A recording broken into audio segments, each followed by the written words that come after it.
Assalamu alaikum bandiraɓe fulbe jam haali mon. Bandiraɓe fulbe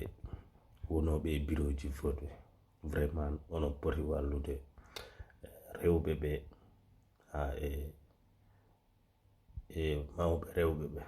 aroɓe vote ɓe vraiment onon poti darade hen darde wande fayda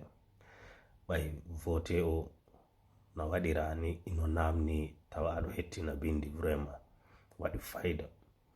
ɓay ono gandi candidatirji ɗi ko 19 donc so a ari a yettima a waɗi présenté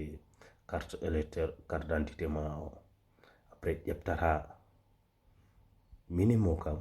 ko famɗi ko fo a ƴefta kamɓe jow mo gotanta o noon koye ɓen ɗon tawa ƴefta enveloppe ɗo ɓe kayiti kanji 5 bulletin ƴetta kamɓe jow woni ɗumantinji ɗi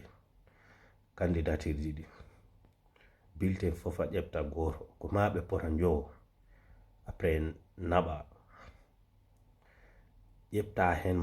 mbo gotanta o toujours mine yaw ayiɗo puccuɗum wonɗo ko kamɓe tan jogi hoore puccude ƴefta ñonga kayidi ndi ha moƴƴa natina toon e nder enveloppe a kolta ƴefta ɗiya kayri naɓornoɗa ɗi jalta jottiɗa han natina enveloppe ɗo mantir Amadou Ba ɗo wona a worani Amadou Ba ha pari han jaha to tabal to ɓe joɗi to ndara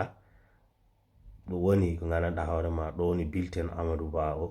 jiña ɗon kadi vraiment no voteji ɗi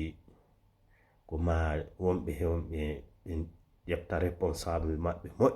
moƴƴa noon so wona ɗum ma heeɓi yimɓe hewɓe garani gota ɓe gotira erel vraiment ɗiya noon kayri ɗi keddiɗi ɗi kanji 4 ɗi so a yalti jiɗɗa han bo paaɗi ɗin ɗo nande kadi ay ndiga ɗi nafa ɗo bandiraɓe ha kikiɗe so Allah fulam jam keɗo e résultat ji yo jam ñallu e men.